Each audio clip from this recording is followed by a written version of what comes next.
ವಿಧಾನಸೌಧದಲ್ಲಿ ಇವತ್ತು ನಡೆದಂತಹ ಸಿಎಂ ಜನಸ್ಪಂದನ ಕಾರ್ಯಕ್ರಮ ಅಭೂತಪೂರ್ವ ಯಶಸ್ಸನ್ನ ಕಂಡಿದೆ. ಇನ್ನು ಸಿದ್ದರಾಮಯ್ಯ ಇಡೀ ದಿನ ಜನಸಾಮಾನ್ಯರ ಸಮಸ್ಯೆಯನ್ನ ಆಲಿಸಿದ್ದಾರೆ. ಸುಮಾರು 11,000 ಅರ್ಜಿಗಳು ಸ್ವೀಕಾರ ಆಗಿದ್ದು ಒಂದೇ ತಿಂಗಳಲ್ಲಿ ಜನರಿಗೆ ಪರಿಹಾರ ನೀಡುವಂತೆ ಸಿಎಂ ಅಧಿಕಾರಿಗಳಿಗೆ ಡೆಡ್ಲೈನ್ ಕೊಟ್ಟಿದ್ದಾರೆ. ಸಿಎಂ ಜನಸ್ಪಂದನ ಕಾರ್ಯಕ್ರಮ ಯಶಸ್ವಿ. ಇಡೀ ದಿನ ಜನರ ಸಮಸ್ಯೆ ಆಲಿಸಿದ ನಾಡದೊರೆ. ಒಂದು ತಿಂಗಳಲ್ಲಿ ಸಮಸ್ಯೆ ಪರಿಹಾರಕ್ಕೆ ಡೆಡ್ಲೈನ್. ಲೋಕಸಭಾ ಚುನಾವಣೆ ಸಮೀಪದಲ್ಲಿ ವಿಧಾನಸೌಧದ ಮುಂದೆ ಸಿಎಂ ಹಮ್ಮಿಕೊಂಡಿದ್ದ ಜನಸ್ಪಂದನ ಕಾರ್ಯಕ್ರಮಕ್ಕೆ ಭಾರೀ ಪ್ರತಿಕ್ರಿಯೆ ವ್ಯಕ್ತವಾಗಿದೆ. ರಾಜ್ಯದ ಮೂಲೆ ಮೂಲೆಗಳಿಂದ ಆಗಮಿಸಿದ್ದ ಶ್ರೀಸಾಮಾನ್ಯರ ಮೊರೆಯನ್ನ ಬೆಳಗ್ಗೆ 10 ಗಂಟೆಯಿಂದ ಸಂಜೆ 4:30ರವರೆಗೆ ಸಿದ್ದರಾಮಯ್ಯ ಆಲಿಸಿದ್ದಾರೆ. ಇಲಾಖೆಗೆ ಸಂಬಂಧಿಸಿದ ಸಮಸ್ಯೆ ಹೊತ್ತು ಜನರು ಕೌಂಟರ್ಗಳಲ್ಲಿ ಕೂತಿದ್ರು. ಖುದ್ದು ಜನರ ಬಳಿ ಸಿಎಂ ತೆರಳಿ ಅರ್ಜಿ ಸ್ವೀಕಾರ ಮಾಡಿ ಸಮಚಿತ್ತದಿಂದ ಎಲ್ಲರ ಸಮಸ್ಯೆ ಆಲಿಸಿದ್ರು. ಅಧಿಕಾರಿಗಳು ಕೆಳ ಹಂತದಲ್ಲೇ ಅವರ ಸಮಸ್ಯೆಗಳನ್ನು ಬಗೆಹರಿಸಿದ್ರೆ ಬಂದು ಅರ್ಜಿಗಳನ್ನು ಕೊಡ್ತಕ್ಕಂಥ ಪರಿಸ್ಥಿತಿ ನಿರ್ಮಾಣ ಆಗಲ್ಲ ಅಂತಕ್ಕಂಥದ್ದನ್ನ ಎಲ್ಲ ಅಧಿಕಾರಿಗಳು ಕೂಡ ಅರ್ಥ ಮಾಡ್ಕೋಬೇಕಾಗ್ತದೆ. ನಾನು ಅವರಿಗೆ ಎಚ್ಚರಿಕೆಯ ಮಾತುಗಳನ್ನು ಹೇಳಲಿಕ್ಕೆ ಬಯಸ್ತಾ ಇದ್ದೇನೆ. ಒಂದು ತಿಂಗಳೊಳಗಡೆ ಆ ಅರ್ಜಿಗಳನ್ನು ವಿಲೇವಾರಿ ಮಾಡತಕ್ಕಂಥ ಕೆಲಸವನ್ನ ಅಧಿಕಾರಿಗಳು ಮಾಡಬೇಕು. ಮಗನಿಗೆ ಕೆಲಸ ಬೇಕು, ಮನೆ ಮಾಲೀಕ ಕಿರುಕುಳ ಕೊಡ್ತಿದ್ದಾನೆ, ಗೃಹಲಕ್ಷ್ಮಿ ಹಣ ಬಂದಿಲ್ಲ, ಯೋಧನಿಂದ ತ್ರಿಚಕ್ರ ವಾಹನಕ್ಕೆ ಡಿಮ್ಯಾಂಡ್, ನನ್ನ ಜಮೀನಿನ ದಾಖಲೆ ಬೇರೆಯವರಿಗೆ ಅಧಿಕಾರಿಗಳು ದಾಖಲಾತಿ ಮಾಡಿಕೊಟ್ಟಿದ್ದಾರೆ. ಹೀಗೆ ಹಲವು ಸಮಸ್ಯೆ ಹೊತ್ತು ಸಾವಿರಾರು ಜನ ಜನಸ್ಪಂದನ ಕಾರ್ಯಕ್ರಮಕ್ಕೆ ಬಂದಿದ್ರು. ಕಂದಾಯ ಇಲಾಖೆ, ವಸತಿ ಇಲಾಖೆ, ಮಹಿಳಾ ಮತ್ತು ಮಕ್ಕಳ ಕಲ್ಯಾಣ ಇಲಾಖೆಗೆ ಸಂಬಂಧಿಸಿದ ದೂರುಗಳೇ ಜನಸ್ಪಂದನದಲ್ಲಿ ಹೆಚ್ಚಾಗಿ ಕಂಡುಬಂದವು. ರಾಯಚೂರು ಜಿಲ್ಲೆಯಲ್ಲಿ ಅತಿಕ್ರಮಣ ಮಾಡಿದಂಥ ಎಲ್ಲ ಸರ್ಕಾರ ಭೂಮಿಯನ್ನು ಅವರು ಮರಳಿ ಪಡೆದು ಕಡುಬಡ ಕುಟುಂಬಗಳಿಗೆ ಹಕ್ಕುಪತ್ರ ಕೊಡಬೇಕಾಗಿ ನಾವು ಈ ಮುಖ್ಯಮಂತ್ರಿ ಹತ್ರ ಸಿದ್ದರಾಮಯ್ಯ ಹತ್ರ ಕೇಳಲಿಕ್ಕೆ ಬಂದಿದ್ದೀವಿ. ನಾವು ರಾಯಚೂರಿನಲ್ಲಿ ನಾವು ಒಂದು 30 ಗಂಟೆ ಜಾಗನ ನಾವು ನೋಡಿದ್ದೀವಿ.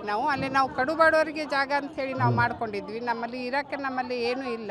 ನಮ್ಗೆ ಹಕ್ಕುಪತ್ರನ ಕೊಡಿಸಬೇಕು ಅಂತ ನಾವು ವಿನಂತಿ ಮಾಡಿ ಕೇಳ್ಕೊತೀವಿ ಸರ್. 1953-54ರಲ್ಲಿ ಹರಾರಾಜಿಗೆ ಇರ್ತಕ್ಕಂಥ ಸೈಟ್ ಅಂತ ಒಂದು ಮನೆ ಕಟ್ಕೊಂಡು ನಾವು 70 ವರ್ಷದಿಂದ ಅಲ್ಲೇ ಇದ್ದೇವೆ. 70 ವರ್ಷದಿಂದ ಮುನ್ಸಿಪಾಲ್ಟಿಗೆ ಯಾವುದೇ ಥರದ ಕಂದಾಯ ಬಾಕಿ ಇಲ್ಲದೆ ಇಲ್ಲಿವರೆಗೂ ಕಟ್ಕೊಂಡ್ಬಂದಿದ್ದೇವೆ. ನಮಗೆ ಅಕ್ರಮ ಸಕ್ರಮದಲ್ಲೋ ಅಥವಾ ಇಲ್ಲ ನಮಗೆ ಹಕ್ಕುಪತ್ರ ಈ ಸ್ವತ್ತು ಮಾಡಿಕೊಡ್ಬೇಕು ಅಂತ ನಾನು ಸಮಸ್ತ ಕರ್ನಾಟಕದ ಜನತೆ ಪರವಾಗಿ ನನಗೆ ಡಬಲ್ ಡಿಗ್ರಿ ಮುಗಿಸಿರುವ ಬೆಂಗಳೂರಿನ ನಿವಾಸಿ ವಿಶಿಷ್ಟಚೇತನ ನವ್ಯಶ್ರೀ ಅವರು ತಾಯಿ ರಮಾಮಣಿ ಅವರ ಜೊತೆ ಬಂದು ಉದ್ಯೋಗಕ್ಕಾಗಿ ಮನವಿ ಮಾಡಿದ್ರು. ವಿಶಿಷ್ಟಚೇತನ ಸತ್ಯನಾರಾಯಣ ತಮ್ಮ ಡಯಾಲಿಸಿಸ್ಗೆ ಮುಖ್ಯಮಂತ್ರಿಗಳ ಪರಿಹಾರ ನಿಧಿಯಿಂದ ನೆರವು ಕೊಡಿಸುವಂತೆ ಮನವಿ ಮಾಡಿದ್ರೆ, ಜೆಜೆ ನಗರ ನಿವಾಸಿ ಎಂ ಶ್ರೀಧರ್ ಅವರ 2 ಮೂತ್ರಪಿಂಡಗಳು ವಿಫಲವಾಗಿದ್ದು ಮುಖ್ಯಮಂತ್ರಿಗಳ ಪರಿಹಾರ ನಿಧಿಯಿಂದ ಆರ್ಥಿಕ ನೆರವು ಕೋರಿ ಮನವಿ ಸಲ್ಲಿಸಿದ್ರು. ಇವರಿಗೆಲ್ಲ ಸ್ಪಂದಿಸಿದ ಸಿಎಂ ಪರಿಹಾರ ನೀಡುವ ಭರವಸೆ ಕೊಟ್ಟರು. ಥಲಸ್ಸೇಮಿಯಾ ಕಾಯಿಲೆಗೆ ತುತ್ತಾಗಿದ್ದ ರಾಯಚೂರಿನ 3 ವರ್ಷದ ಸುಶಾಂತ್ಗೆ ಪರಿಹಾರದ ಭರವಸೆ ನೀಡಿದ್ರು. ಮಾಲೂರು ತಾಲೂಕಿನ ಬಂತಹಳ್ಳಿ ಗ್ರಾಮದ 50 ವರ್ಷದ ನಾರಾಯಣಸ್ವಾಮಿ ಖಾತೆ ಬದಲಾವಣೆ ಮಾಡಲಾಗಿದ್ದು ಸರಿಪಡಿಸಿಕೊಡಿ ಅಂತ ಸಿಎಂ ಬಳಿ ಕೋರಿದ್ರು. ತುಮಕೂರಿನ ಮಾಡಗಶಿರ ಗ್ರಾಮದ ಶಾಂತಿಬಾಯಿ ಅವರ ಬುದ್ಧಿಮಾಂದ್ಯ ಮಗು ಕಂಡು ಸಿಎಂ ಮರುಗಿದ್ರು. ನೆಲಮಂಗಲದ ಕ್ಯಾನ್ಸರ್ ರೋಗಿ ಚೌಡೇಶ್ವರಿಗೆ ಶಸ್ತ್ರಚಿಕಿತ್ಸೆಗೆ ಆರ್ಥಿಕ ನೆರವಿನ ಭರವಸೆ ನೀಡಿದ್ರು. ಅಷ್ಟೇ ಅಲ್ಲ, ಮೈಸೂರು ಸರ್ಕಾರಿ ಆಯುರ್ವೇದ ಕಾಲೇಜಿನ ರಾಜೇಶ್ ಎನ್ ಅವರು ಕೆಲಸ ಕಾಯಂಗೊಳಿಸುವಂತೆ ಮನವಿ ಮಾಡಿದ್ರು. ಬೆಂಗಳೂರಿನ ಮಹಾಬೋಧಿ ಸಂಶೋಧನಾ ಕೇಂದ್ರ ಇವರು ಬೌದ್ಧ ಜನಾಂಗದ ಆಧ್ಯಾತ್ಮಿಕ ಗ್ರಂಥಾಲಯದ ನವೀಕರಣ ಸೇರಿ ಹಲವು ಸಮಸ್ಯೆಗಳಿಗೆ ಸಿಎಂ ಪರಿಹಾರ ಸೂಚಿಸಿದ್ರು. ಕಾರ್ಯಕ್ರಮದ ಸ್ಥಳದಲ್ಲೇ 3 ಚಿಕಿತ್ಸೆಗೆ ಮುಖ್ಯಮಂತ್ರಿ ಪರಿಹಾರ ನಿಧಿಯಿಂದ ಒಟ್ಟು 10 ಲಕ್ಷ ರೂಪಾಯಿ ಪರಿಹಾರ ಘೋಷಿಸಿದ್ರು.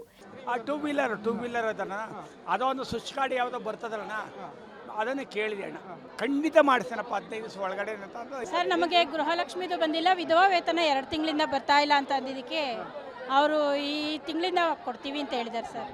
ಇಂದಿನ ಜನಸ್ಪಂದನ ಕಾರ್ಯಕ್ರಮದಲ್ಲಿ 20,000 ಮಂದಿ ಪಾಲ್ಗೊಂಡಿದ್ದು 11,000 ಅರ್ಜಿಗಳು ಬಂದಿದ್ವು.